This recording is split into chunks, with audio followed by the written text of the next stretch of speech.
Matrix में trapped है and it is a sort of forced to react. विचारों में उलझा है हमारा दिमाग। ऐसा लगता है कि किसी ने हमें ज़बरदस्ती एक सिस्टम में ट्रैप किया हुआ है और जो ज़बरदस्ती हमें विचार दे रहा है जिसका कोई महत्व नहीं है।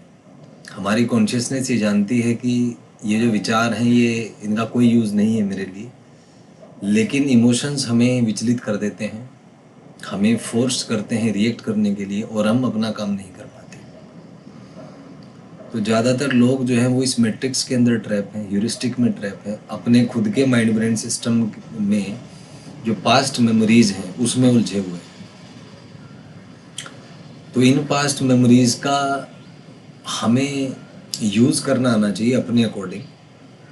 तो जब हम पास्ट मेमोरी को अपने अकॉर्डिंग यूज़ कर पाते हैं तो ये हमारे लिए हेल्पफुल होती हैं लेकिन जब पास्ट मेमोरीज़ हमें यूज़ करने लगती हैं, हमारे प्रेजेंट पे हावी हो जाती है, तो ये एक समस्या बन जाती है, एक प्रॉब्लम बन जाती है।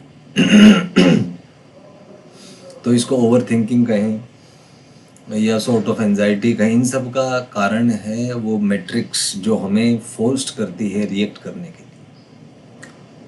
तो ये शायद आप समझ पा रहे होंगे। जैसे मैंने यहाँ पे जो डायग्राम यूज़ किया वो भी एक एल्गोरिथम का ही है। जब भी कोई आप सॉफ्टवेयर रन करते हैं तो ऐसे एक एल्गोरिथम हमारे कंप्यूटर के अंदर रन होता है। In the very same way हमारा जो माइंड ब्रेन सिस्टम है वो भी सुपर कंप्यूटर कह सकते हैं आप, सुपर कंप्यूटर है। उसमें एक साथ बहुत से प्रोसेस चल रहे होते हैं। आप सोचें अभी आपका एक ध्यान मेरी तरफ होगा, मेरी बातें सुन रहे होंगे, उसको विजुअलाइज कर रहे होंगे, एनालिसिस कर रहे होंगे। एक ध्यान आपका अपने विचार होंगे आपके, उसमें उलझा होगा। तो मल्टीपल प्रोसेसेस चल रहे होते हैं हमारे माइंड ब्रेन सिस्टम में, और ये प्रोसेसेस अगर सिंक्रोनाइज हैं तभी हमसे आउटपुट आ पाता है, और अगर सिंक्रोनाइज नहीं है तो फिर आउटपुट नहीं आ पाता हमसे।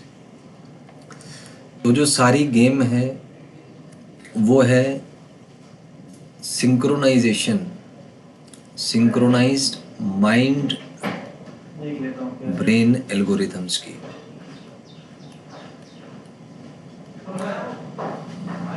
तो एक केस ले लेते हैं। मान लीजिए दो टाइप के स्टूडेंट हैं। एक स्टूडेंट टॉपर है जो एग्ज़ाम में अच्छा परफॉर्म करता है, दूसरा एग्ज़ाम में फेल हो जाता है, फेल्ड कैंडिडेट।